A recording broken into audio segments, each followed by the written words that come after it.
السلام عليكم ورحمة الله وبركاته. أنا سلام الله عليكم ملو بجوتين كسر هذا الشيء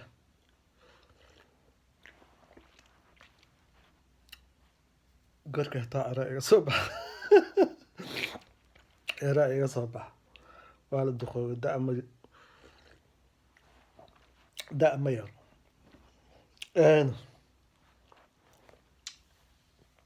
لو دور كومنتيا وحي يرادني ودينك وذاك صوتات ترود انتهي ها وان يرود انتهي haddana wuu nooli anaa ku dheh afkeyga dee midkaa rabta aaminsanaaw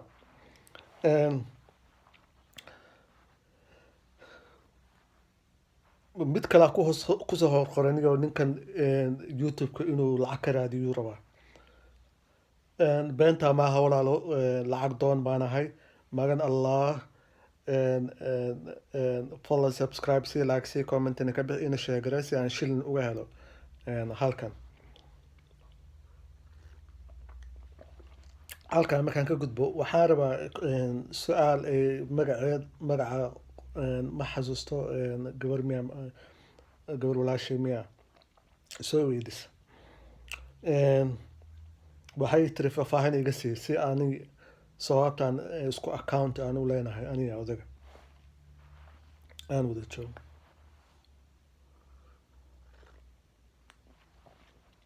waxaa dhacday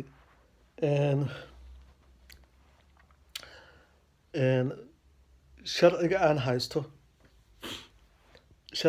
haysto horta dhowr jeer ayaa waxaan damcay starter ayaa la yirahdaa halkan markaad imaato South Africa waxaa lagu siinayaa asylum 6 bilood badanaa ilaa 6 bilood iyo sanad ka bacdi waxay ku siinayaan starter wax la yiraahdo starterka markaa waad ku shaqaysan kartaa bangi waad ku furan kartaa iskuul waad ku dhigan kartaa macnaheedu waxay tahay inaad lagu aqbalay qaxootinimo inaad halkan aad qaxooti ka tahay in lagu aqbalo macnaheeda tahay marka starterka aan haystay aniga horta waa taan idin sheegay balaayo walba waa aniga isku geystay qof aan eedeynaya mala baa waxaa dhacday starterka inuu iga dhacay markuu iga dhacay waxaan aaday home affairs-ka ayaa halkan loo yaqaanaa immigrationka sida loo yaqaano wadamada kale home affairs-ka ayaan aaday sharciga inaan soo samaysto waxaa dhacday hal bil inaa aniga aan meesha sharciga aan ka samaysanayo magaalo kale waaye halkan South Africa waxay tahay magaalada iska dhibto marka ugu horeyso ayaa sharciga kasoo cusbeysiinaysaa haddii aad halkan Cape Town aad iska dhibto mar walba uu sharciga kaa dhaco mise uu sharciga u dhow inuu kaa dhacayo Cape Town baad imaanaysaa meesha ayaa ka cusbeysiinaysaa haddii aad Pretoria iska dhibto sidoo kale Pretoria Johannesburg aad iska dhibto sidoo kale Johannesburg ayaa aadaysaa marka aniga sharcigeyga wuxuu ahaa Pretoria sharcigaan rabay inaan soo cusbeysiiyo sida badadood waxay ku siinayaan 4 sano mise 2 sano 2 sano ka bacdi waxaad aadaysaa meesha stamp ayay kugu soo dhifanayaan waraaqtay kaa bedelayaan waa waraaq waxaan haysana waan idin tusi doonaa marka 2 sano ay ku siinayaan mise haddii kale waa nasiib leedahana 4 sano ay ku siinayaan marka sharciga iga dhacday waxaan aaday magaalada Pretoria ayaan aaday badidoodana markaa waxay sameeyaan maalinba dad bay aqbalaan sida isniintii waxaa la aqbalaa Bangladesh iyo waxyaalahaas talaadada waxaa la aqbalaa Ethiopiaanka saan jeclahay arbacada waxaa la aqbalaa Congolese Zimbabweanta khamiistii Soomaalida iyo waxaa la aqbalaa qolo kale marka hadba dad baa la aqbalaa markaa iskama aadi kartid home affairs iskama aadi kartid maalinta adiga ku qoran tahay dadka aad ka mid tahay umaa lagu aqbalaya marka waxaa dhacday inaan meeshii aaday waxay igu qaadatay 3 talaadadood inaan aado meeshii. Talaado walba markaan aado waxay leeyihiin dadkii badan soo noqda talaadada kale soo noqda. Marka waraaq yar gacanta kugu qorayaan inaad meesha imaatay si aad lagu xirin camal. Inaad meesha imaatay balse xafiiska aad iyo aad busy u tahay. Horta busy maysan dhihin, waxay dhaheen xafiiskii waraaqooyinka iyo faylalkeen ayaan haynin. Markaa saas lacag soo noqda talaadada kale. Sidaan talaadada kale usoo laabanay talaadada afraad markaan soo laabtay baa waxaa dhacday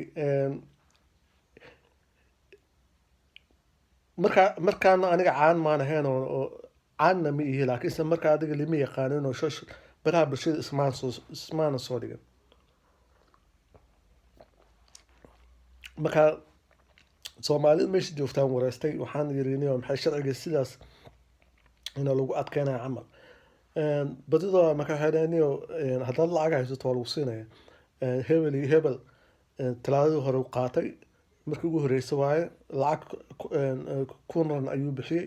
$1,000 markaa adiga ilaa $100 camal ayuu bixiyey, sharcigana wuu helay.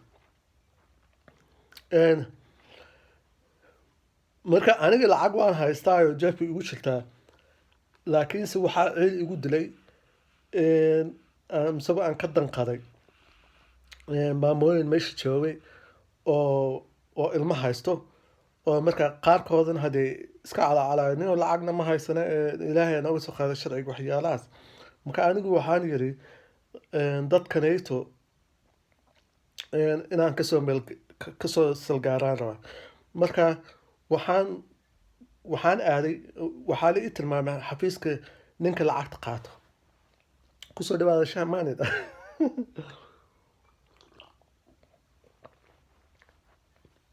xafiiska ninka lacagta qaato ayaa la ii tilmaamay. Ninka xafiiskiisa ayaan aaday. Waxaan ku yiri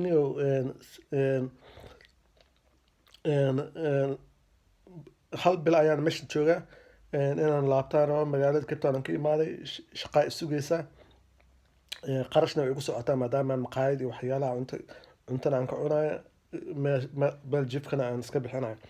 Marka maxaa xala camal lacag ma haysaa igu yiri, af Soomaali igu yiri. Marka af Soomaaliga xoogo adiga waa la barashay laaluush iyo lacag iyo kun iyo waxyaalahaas oo dhan ugu barta si uu dadku lacagta uga qaado.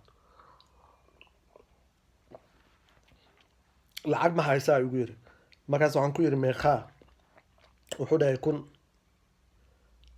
waan hayaa waxaan ku yiri waan hayaa sharciga ii dhamee. bas hadda jeebkay kuma haye banaankaan u baxayaa. Banaankaan u baxayo waan soo laabanayo. Markaan waa taan ii sheegay mugta waa taan ii sheegay aniga waxaan u dhahay afkaas ayaan ka falanay afka in igu gubaa ficnaan lahayd afkaasaan ka falanay ayaan igu yiri hore been iima sheegay. Markaan waxaan ku yiri waan soo laabanaya, lacagtan ku soo qaadaya balse lacagta markaa iyada toos uma siinaysido waxaa jira hab lagu siiyo. Asaguna wuxuu yiri waan soo baxayaa halkaa camal lacagta igu siiyo. Waayahay aan ku yiri. Isla markiiba waxaan aaday xafiiska managerka ayaan aaday. Waxaan ku yiri aniga Cape Town ka imaaday, hal bil ayaan soo laabanayay. waad waraaqda khamiis walbo igu yiraahdo soo laabo. Waxaanan ogaaday dadka sharciga in lacag lagu siiyo. Ninkaasaan u tagay heblow magaciisaan soo qortay ayaan u tagay. Wuxuu yiri kun isi haddii ay sharcigiin halkan ay sidaas ee tahay talaabo ayaan kasoo salgaaray ayaan ku yiri. Managerka horta wuu yaabay.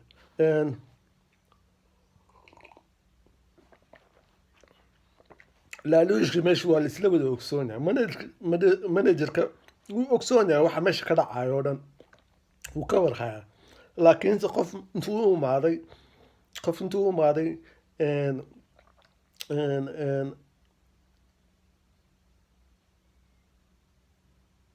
qof intuu u imaado meesha warbaaxin saas oo camal uu ka hela ma jirto.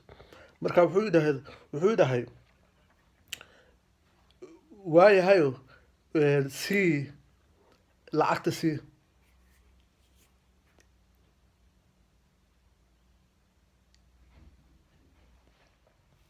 wuxuu yiri waayahayo lacagta sii meesha aad ku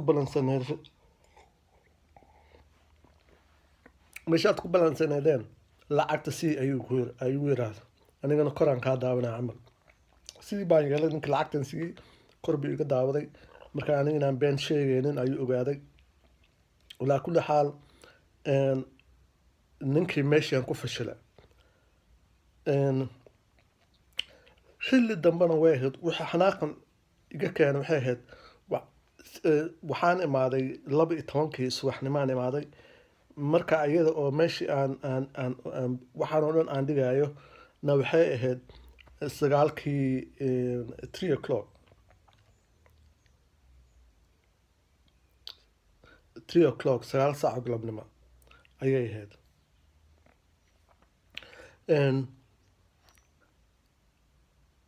xafiiskana marka adiga 4 la xiraayo marka waa markii waraaq la nala siinayay oo la dhahay soo laabta talaadada kale. alaa kulli xaal ninka managerkii nin kale ii dhiibay wuxuu dhahay aniga hadda ma shaqeynayo shaqada way ii dhamaatay camal mise busy-raan ahay ha soo laabta berito. waraaq baa la i siiyey waraaqdii inaan soo laabta berito. alaa kulli xaal waraaqdii aan qaatay waan soo laabtay berito markaan soo laabtay ilaan dadkii way isku sheegeen wixii meesha xafiiska jooga oo dhan waa la isku sheegay. laaluush kulli way wada qaataan waxaan laaluush qaadanaynin malaha. mid waxaa jirta meesha joogto okay inaan wax ka sheega barawi balse alaa kulli xaal oo markaa idigii la fadhiida markaan aniga aan dacweynayo ninkan oo ayadana xoogaho laaluushka hoos ka qaado.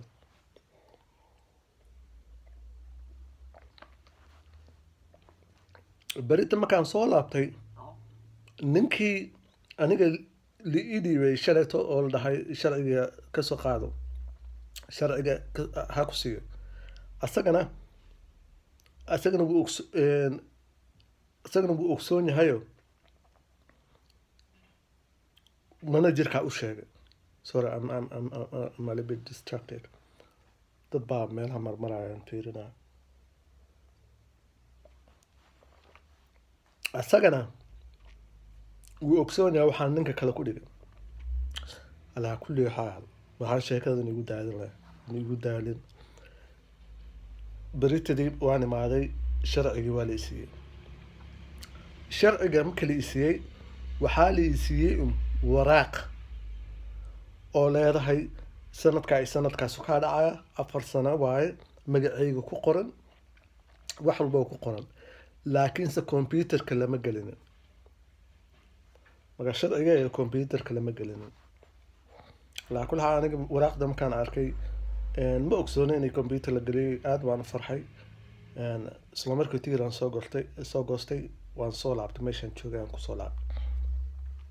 marka aniga waxaan isku haystaa inaan sharci haysto balse waxaan haystaa waraaq iska caadi aan haystaa oo sharci ba aan ahayn. saad laaligeed waraaqdaad darteed aniga sharci waa liigu dhibaan nigu yiri waxaan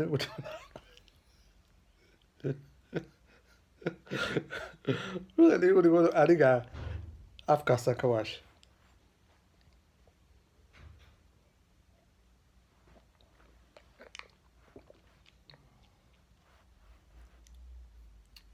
marka sharciga aan qaatay ba waxaa dhacday inaan aniga aan ku furan karin bangi aan ku furan karin. waan la aaday waxaa la yidhi sharcigan ma aragno systemka kuma aragno. marka alaa kulli xaal dhowr jeer aan ka dawreegsaday aan ku laabtay oona xagga aaday. waxaad ku hadlaysa ma naqaanaa liigu yiraahday aad baa la ii rafaadiyey. anigoo markaa lacag intaan wararsadon rabo markaa inaan lawyer waxyaalo la adeegsado baa waxaa imaatay coronagi iyo waxyaalahaas imaaday. xafiisooyinka oo dhan waa la xiray ilaa aadan way xiran tahay. markaa saas la-aligeeda sheekadeyda ayay halkaas taagan tahay.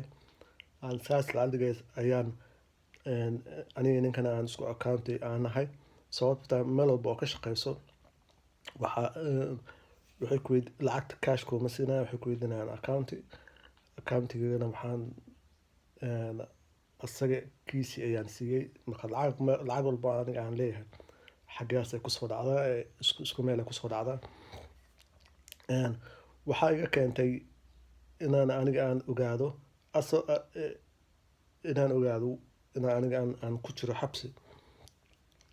waxaan ku yiri 60 jirkaada ayaa soo dhow, 2 sana ka dhiman, marka waxaan rabaa inaan lacag aruuriyo si aan 60 jirkaaga aan xaflad fiican aan kugu dhigo. dhowr account uu leeyahay, marka mid ka mid ah ayaan lacagtii meesha aan ku dhigay. alaa kulli xaal lacagtii waxaa dhacday inuu isticmaalo. marka waxaan ku yiri maxaad u isticmaashay lacagta? wuxuu yiri niyow madaamasiinyada iska dhaaf. wuxuu yiri kaftan ahaan ayuu u yiri madaamasiinyada iska dhaaf, lacagtaas waxaa rabta inaad intaad dhurato ood iga cararto camal. marka meesha ayaa adiga aan waayarihii furnaayeen ayaa iskugu kala xirmay. sidaas la-aligeed ayaan go-aankaas soo gaaray inaan aniga xabsi ku jiro oo sidaan aan ahay. alaa kulli xaal waan salaamayaa. aad baan u mahadsantihiin su-aasha isoo weydiisay walaalo. Until next time, bye.